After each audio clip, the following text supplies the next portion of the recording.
como permaneceram firmes, apesar de muita luta e sofrimento. Houve ocasiões em que foram expostos a insultos e espancamentos. Em outras, ajudaram os que passavam pelas mesmas coisas. Sofreram com os que foram presos e aceitaram com alegria quando lhes foi tirado tudo o que possuíam. Sabiam que lhes esperavam coisas melhores que durarão para sempre.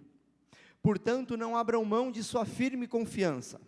Lembrem-se da grande recompensa que ela lhes traz. Vocês precisam perseverar, a fim de que, depois de terem feito a vontade de Deus, recebam tudo. Repita comigo: tudo. Tudo que Ele lhes prometeu. Pois em breve virá aquele que está para vir, não se atrasará. Meu justo viverá pela fé. Se ele se afastar, porém, não me agradarei dele. E agora o 39, para encerrar, fala de nós que estamos aqui essa noite. Mas não somos como aqueles que se afastam para a sua própria destruição. Somos pessoas de fé, cuja alma é preservada. Amém? Vamos orar após ler esse texto para começarmos? Deus, nós damos graça ao Senhor, que nos conduziu aqui esta noite, Pai. Nesse dia onde se renovou a sua graça sobre nós, a sua misericórdia, o Senhor nos trouxe mais uma vez aqui para nos lembrar, que no Senhor toda dor é transformada em alegria. Pai, nesta noite, através desse texto e da Tua Palavra, cumpra em nossas vidas aquilo que o Senhor teve colocado para o dia de hoje, Pai. O Senhor tem liberdade aqui nesse lugar, Senhor. Visita os nossos corações aonde há dor nessa noite. E nós lhe pedimos que em nome de Jesus, através da sua palavra, o Senhor nos livre das sombras, em nome de Jesus. Amém. Pode tomar o seu assento, meu irmão.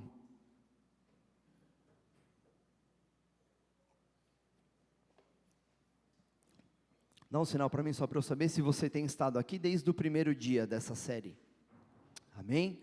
Nós estamos numa jornada. Se você está acompanhando toda essa série Saindo das Sombras até aqui, nós já passamos por algumas fases, e na fase onde nós estamos agora, a ideia é trazer amadurecimento, porque não é fácil falar para uma pessoa que a dor pode ser um caminho de aprendizagem. Quando nós estamos aprendendo alguma coisa, é muito bom quando a gente aprende de uma forma tranquila, calma, com tempo, com paciência, mas a vida da gente, da maneira como ela é, por muitas vezes o aprendizado vem por meio de dores e experiências desse mundo. E nós estamos numa série chamada Saindo das Sombras, e o que eu gostaria que você essa noite guardasse no seu coração, é que se a sombra é, por exemplo, como a dor, a luz de Cristo é o bálsamo que cura a nossa alma, e que cura a nossa dor. E antes de nós irmos para o verso 32, eu queria passar pelo verso 1 desse capítulo. É possível aí em cima colocar o primeiro verso do livro de Hebreus? Que diz assim: a lei constitui apenas uma sombra, um vislumbre das coisas boas por vir, mas não são as coisas boas em si mesmas. Os sacrifícios são repetidos todos os anos, mas nunca, repita comigo no 3, nunca, ok? 1, 2, 3, nunca puderam purificar inteiramente aqueles que vêm adorar.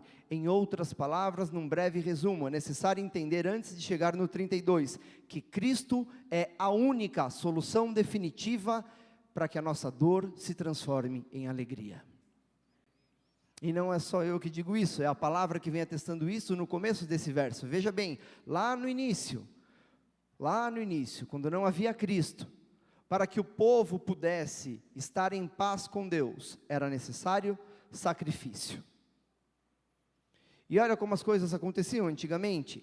A lei, apesar dela ser boa, porque Deus é bom, se Deus é bom, o Deus que criou a lei só pode ser boa, amém? Apesar da lei ser boa, ela de uma certa forma, ela era incompleta. E ela era incompleta porque a lei funcionava, na verdade, apenas como um indicativo. Eu vou usar a mesma comparação que nós usamos no domingo. Imagine você numa estrada, indo de uma cidade a outra, ao longo do caminho, se a bateria do seu celular acabar, como o meu acaba geralmente no meio do dia, você precisa de placas para indicar aonde você tem que chegar. E as placas em si, elas não são o lugar aonde você quer chegar, mas elas indicam o caminho que você deve seguir até que você chegue no alvo. E a lei por si mesma, ela era como o indicativo, e ela era indicativo do tempo de graça que chegaria em Cristo Jesus. Amém?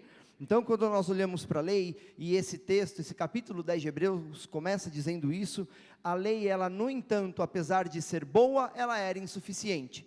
Principalmente porque a lei mostrava como as coisas deveriam acontecer. Ela era a expressão de quem Deus ela era a expressão de quem Deus na verdade é, mas em si mesma ela não conseguia salvar. E também não conseguia dar ao homem uma alternativa de como se salvar, a não ser oferecendo sacrifícios. E aí entra algo que desde que o mundo, é uma lei, é um fato. Aonde há pecado, em algum momento haverá morte. Porque o pecado em si mata a nossa alma, nos afasta de Deus. Então, para que a lei fosse satisfeita, sempre uma vez por ano era necessário que se oferecessem sacrifícios. Alguém morria para que o elo entre o homem e Deus fosse restaurado. Até aqui os irmãos me entendem? Amém?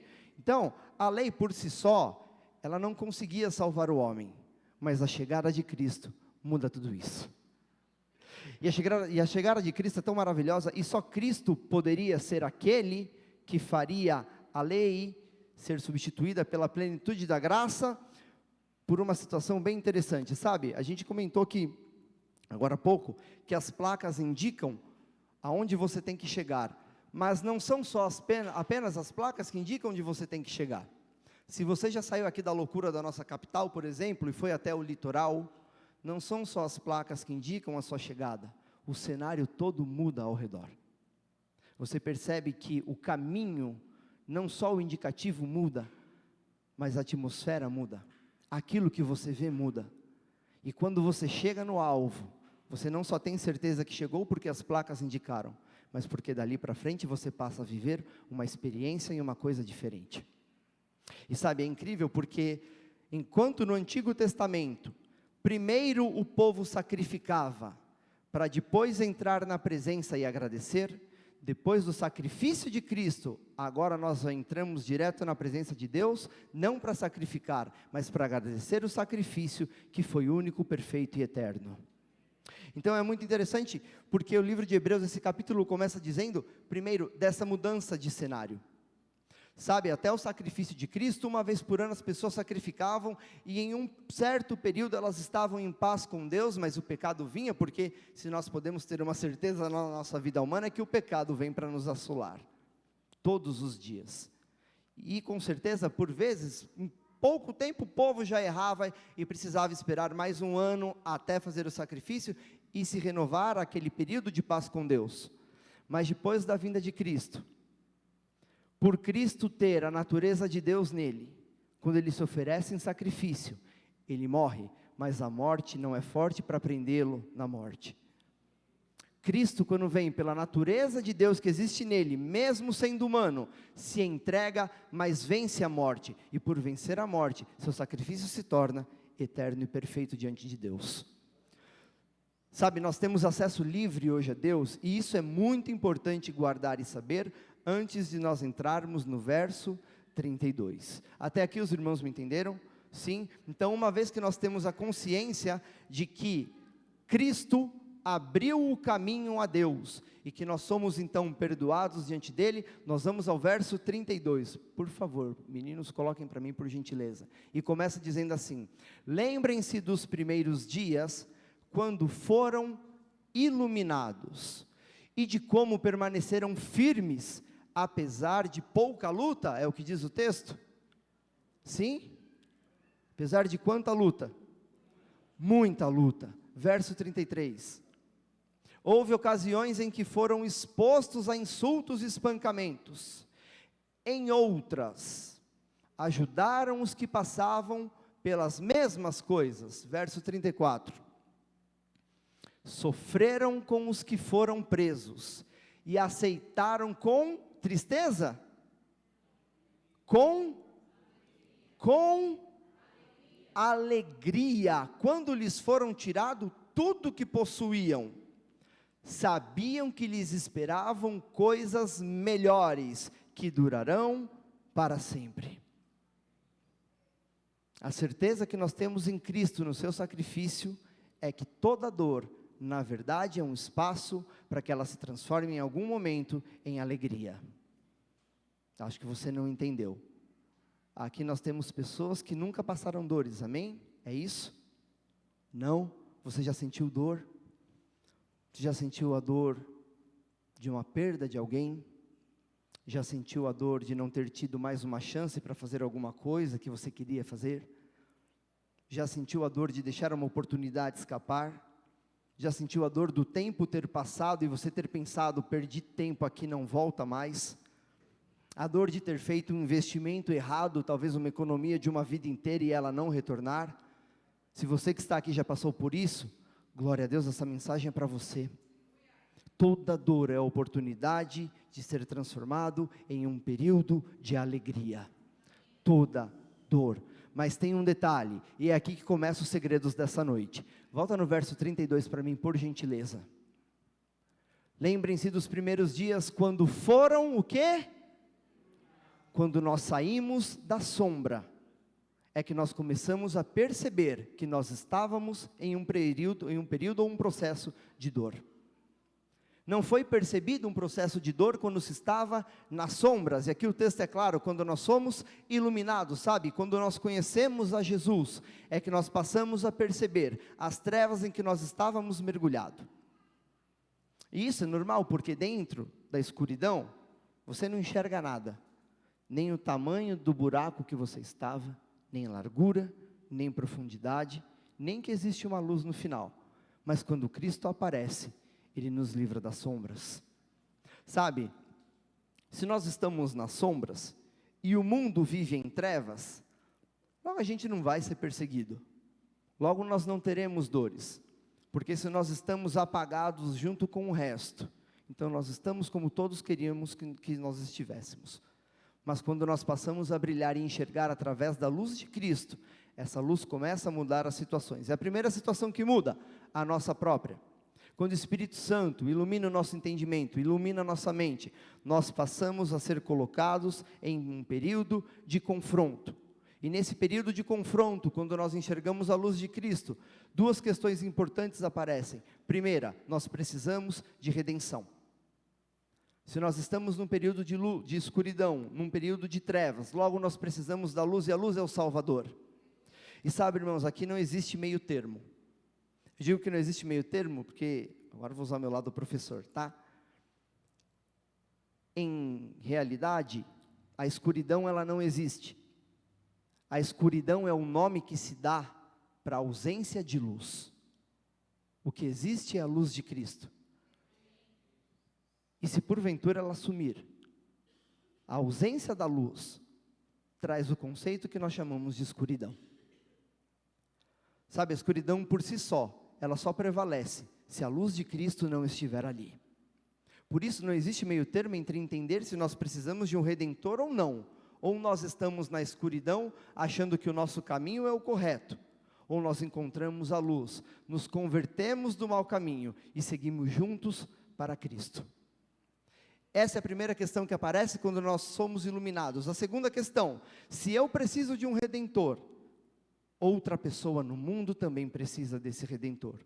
Logo, uma vez que eu enxerguei a luz, eu me torno obrigatoriamente um portador da luz que eu recebi, para outra pessoa que também precisa ser iluminada pela luz que um dia me salvou. Até que os irmãos me entendem? Sim, então esses versos 32, 33 e 34, eles deixam com clareza o seguinte: sempre que nós encontramos a luz, sempre que nós percebemos que há alguém maior do que nós, sempre que nós saímos de um poço profundo, de um poço de dor e de escuridão, não importa o que vai vir, não importa se virá muita luta e sofrimento, põe o 33 para mim, por favor. Não importa se nós seremos insultados, não importa se nós seremos espancados, o que acontecer, acontece para a glória de Deus, e a luz de Cristo nos faz passar por isso, com a alegria da salvação. É para isso que a luz de Cristo ilumina a nossa vida, sabe? Parece estranho e engraçado esse texto começar, o primeiro capítulo, já que está falando de dor e sofrimento, por que ele começa falando de redenção? O que tem a ver eu entender o sacrifício de Cristo com dor e sofrimento nesse mundo? Cuidado, o inferno não é atraente. Então o que acontece? Se nós estivermos com os olhos vendados, nós não enxergamos o caminho até ele, e aí nós seguimos direto para ele. Os olhos vendados são aqueles olhos que não enxergam que só em Cristo existe a salvação. Sabe, a nossa passagem por esse mundo, ela é curta, ela é breve. Nós precisamos da luz de Cristo para passar por ele de forma ilesa, e ao final dessa vida encontrarmos a Cristo, que é a verdadeira alegria do homem. Amém? Amém? Eu quero levar você então a refletir agora sobre os outros versos. Por favor, o verso 35. Portanto, não abram mão de sua firme confiança. Lembrem-se da grande recompensa que ela lhes traz. 36. Vocês precisam perseverar a fim de que, depois de terem feito a vontade de Deus, recebam tudo o que Ele lhes prometeu. 37. Pois em breve virá aquele que está para vir, não se atrasará. Repare que nesses 3 versículos, apesar de falar da dor humana, o foco é o seguinte: querido, enquanto você estiver nessa terra, não desvie seus olhos de Cristo, porque Ele é a razão da verdadeira alegria. Não importa quanta dor você passar aqui, não importa a origem da nossa dor, nós só teremos alegria se olharmos para Cristo. Só teremos alegria se olharmos para Cristo. Olhar para Cristo nos faz entender o seguinte: toda dor é momentânea, ela está no controle das mãos de Deus. Sabe, eu sei que num momento, num período de dor, nós queremos fuga, nós queremos saber de Deus, a gente ora, a gente busca. Aliás, é muito curioso porque, para uma grande maioria das pessoas, o momento de dor é um momento onde elas mais se aproximam de Deus. Porque na alegria, quando está tudo bem, quando a conta está recheada, quando a saúde existe, quando eu posso sair e viajar, é difícil a gente se lembrar que foi Deus que proporcionou aquilo. A oportunidade, a porcentagem da chance da gente desviar os nossos olhos de Deus e olhar só para aquilo que Ele nos deu é muito grande.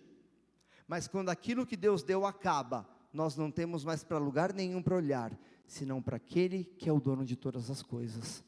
Sabe, olhar para Cristo durante toda a nossa vida é importante, porque as coisas ao qual Cristo fez para nós desfrutarmos, elas até têm uma luz, mas essa luz é momentânea. Se nós nos guiarmos por aquilo que Deus nos deu, quando aquilo acabar, nós estamos perdidos. Mas se nós estivermos confiantes em Deus, e o nosso olho não se desviar daquele que é dono de todas as coisas, nós teremos uma vida de paz e alegria. Sabe, e aqui eu quero usar uma expressão que é curiosa, que é a expressão que Paulo usa em alguns textos em gregos para falar sobre o que é a paz.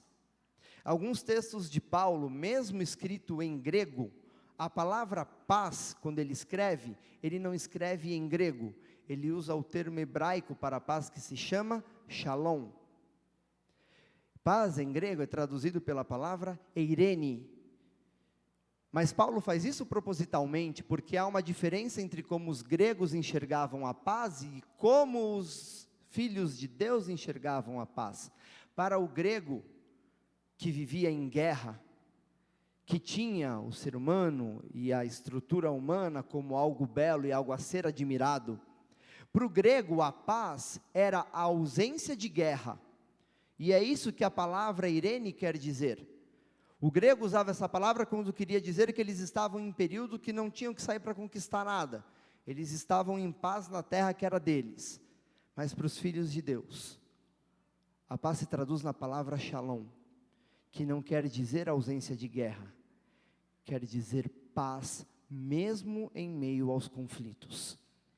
Sabe, enquanto nós estivermos nesse mundo, dificilmente nós teremos um dia sem alguma discussão, sem algum estresse, sem algum problema. Não está na Bíblia, tá? Mas dias de luta, dias de glória, é assim que funciona a nossa vida.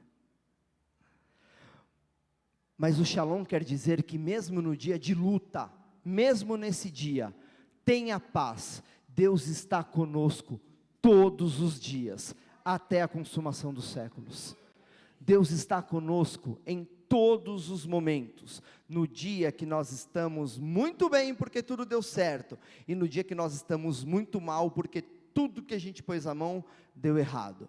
Deixa eu entender se foi só comigo. Você já viveu um dia que onde você colocou a mão, tudo naquele dia deu errado?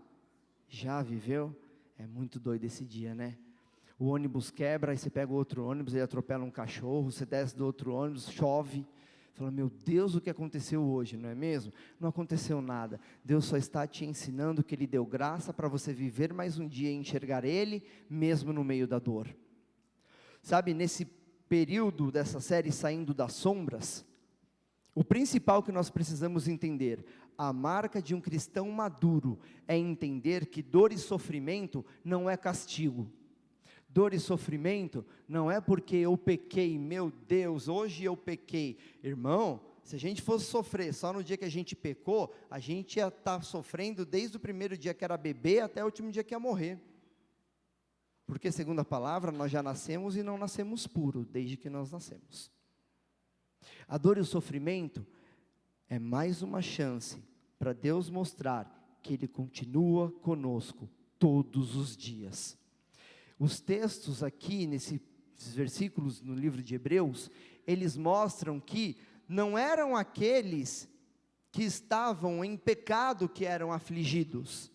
O texto começa dizendo que a aflição vinha para aqueles que eram iluminados.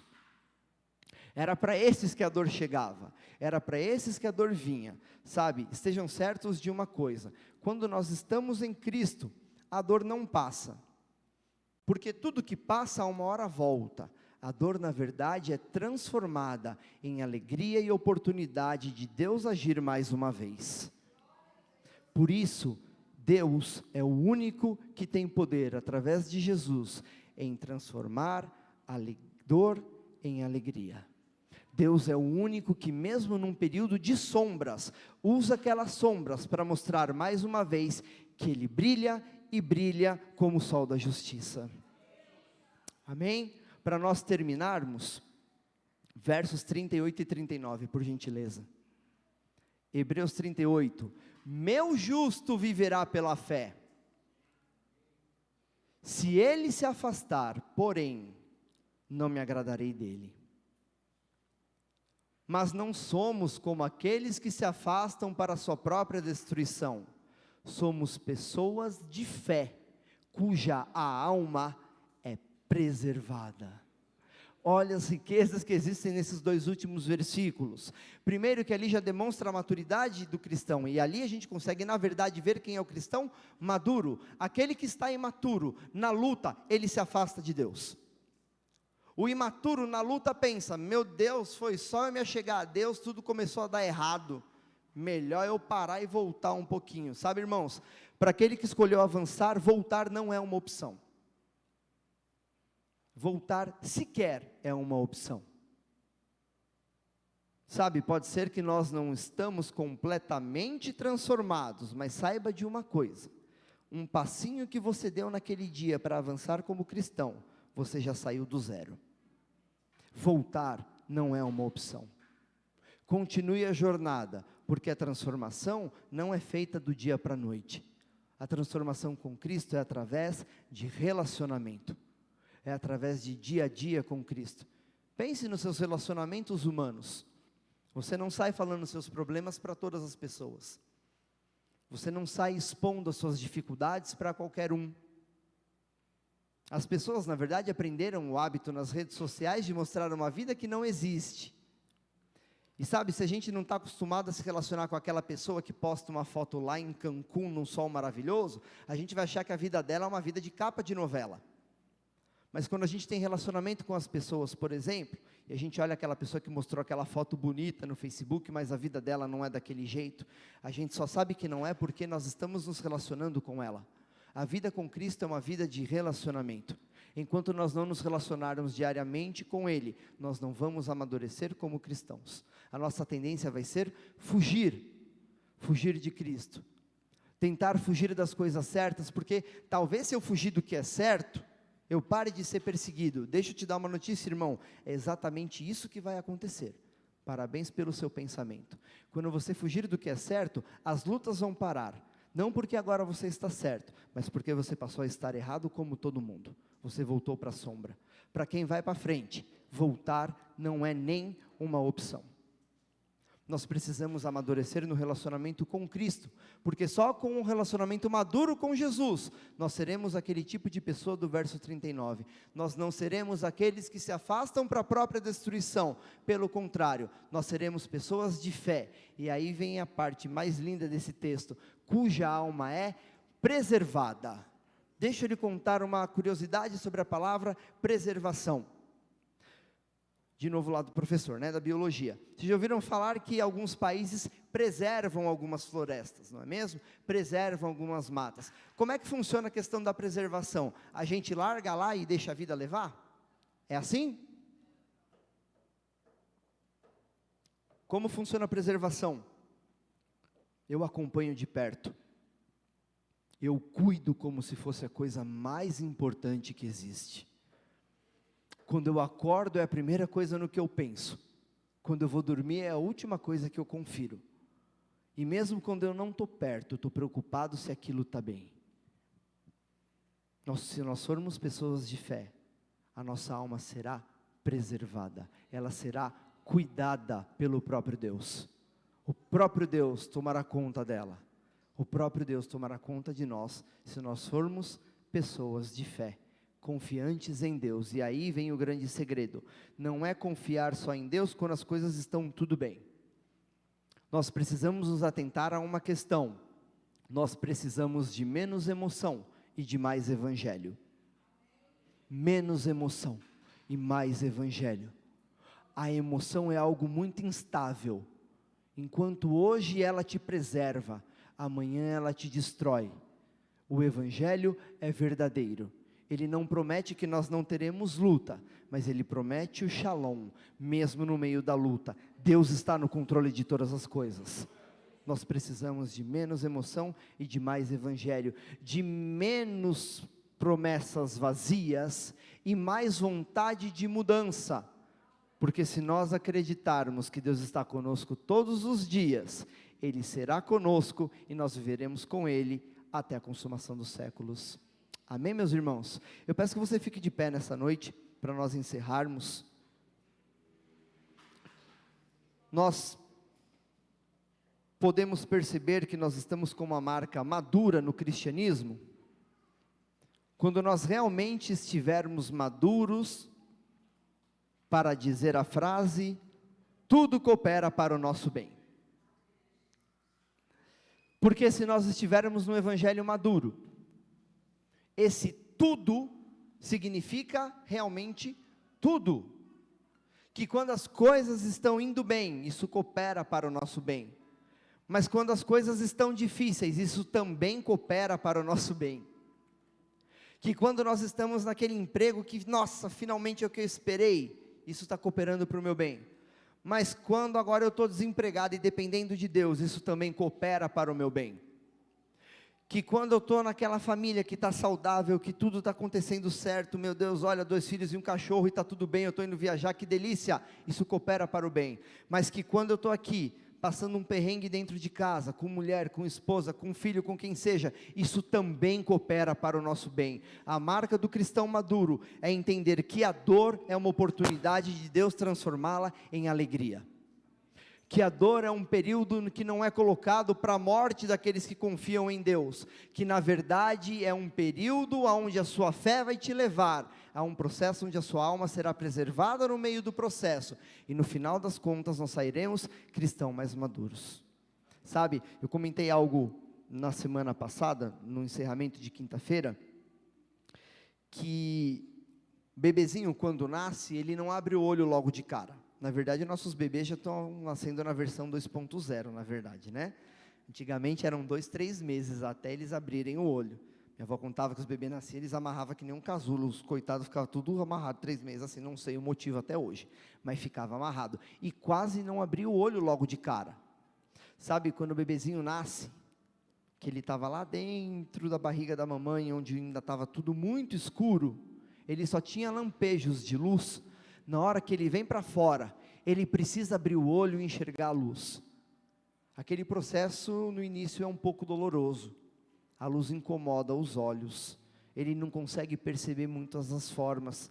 Sabe, o bebezinho no começo, nos primeiros meses, desculpa estragar, tá, a ilusão, papai e mamãe, ele não ri para você porque ele te olha e te enxerga, é uma reação natural, mas ele começa a perceber formas, depois de 2, 3 meses, lá para o 6º, 7º, 8º mês, aí ele começa a reconhecer algumas coisas e se acostumar com a luz, e depois de um tempo, depois que a luz toma forma, aí ele começa a enxergar de fato como as coisas são. Sabe, sair das sombras não é um processo fácil, é um processo muitas vezes doloroso, porque enxergar a própria posição diante do sol da justiça, não é uma posição muito fácil muitas vezes.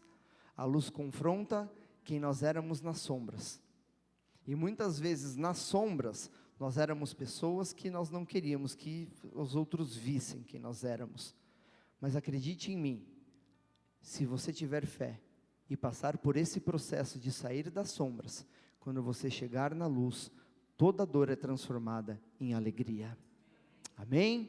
Eu queria convidar você nessa noite, para fazer uma oração comigo, para fazer uma oração para nós pedirmos juntos para Deus, para termos forças para não abrirmos mão de andar no caminho da luz, porque o mundo oferece muitos caminhos fáceis, é muito fácil, é muito rápido a gente parar de sentir dor, quando a gente se corrompe pelo mundo, porque o mundo nos leva para isso, o mundo nos tenta todos os dias com caminhos fáceis, mas irmãos, o caminho até Jesus é pela porta estreita, é um caminho estreito, e o Evangelho não mentiu isso para nós, mas da mesma forma que ele não mentiu dizendo que a porta é estreita, ele também não mente dizendo que se nós passarmos por ela, nós teremos uma vida de paz em Cristo.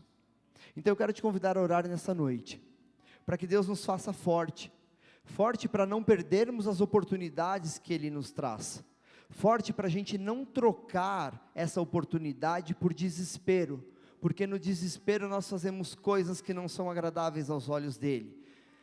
Tenha certeza de que se você tiver paciência, você vai colher os frutos que existem no final da jornada. O processo é feito de paciência e colheita de fruto. Paciência e colheita dos frutos. Os frutos não são do dia para a noite, eles exigem que seja regado, eles exigem cuidado, e no tempo certo, Ele dá na nossa vida da forma certa. Ore a Deus pedindo força para ter paciência e chegar no final da jornada colhendo esse fruto, amém? Feche os seus olhos, então vamos orar juntos a Deus. Senhor, nós somos acima de tudo gratos ao Senhor Deus, mesmo pelo dia da dor, mesmo pelo momento de dor. Deus, a Tua palavra, para aquele que não conhece, é loucura. Ao homem a Tua palavra é loucura, mas para aquele que Te conhece, mesmo essa palavra que parece louca, na verdade é poder vindo do Senhor. Pai, por isso nós Te pedimos, nos encha Deus, nos encha da Tua presença, nos encha do Senhor, nos encha com Teu Espírito Santo, Pai, para nos dar força para passar no dia mau, Senhor, para nos dar força, Deus, para passarmos no dia das sombras, no dia mais escuro, no dia que a nossa fé for colocada em prova. Nos lembre, Senhor, que toda dor é uma oportunidade para nós vivermos no dia seguinte um dia de alegria. Senhor, ainda que o nosso choro dure por uma noite toda, nós confiamos que pela manhã a Tua graça se renova e nós teremos alegria novamente. Pai, enche o nosso coração da Tua presença, para que a alegria verdadeira seja a alegria da salvação, porque nessa terra, Deus, tudo que existe nela, se não for a traça, o ladrão e a ferrugem levam embora, mas a tua salvação que é eterna, ninguém pode roubar. Pai, que todos os dias, pela manhã, a alegria da nossa vida seja a alegria de saber que nós somos salvos em Cristo Jesus, Pai. Deus, nós pedimos, se conosco nessa caminhada, nos ajude a amadurecer na caminhada cristã, que exista somente o Senhor e nada mais que o Teu Evangelho sobre nós, Pai, porque a Tua palavra e os Teus caminhos são bons, são perfeitos, são agradáveis. Por isso nós entregamos o nosso futuro, o presente e o nosso destino em Tuas mãos, Pai.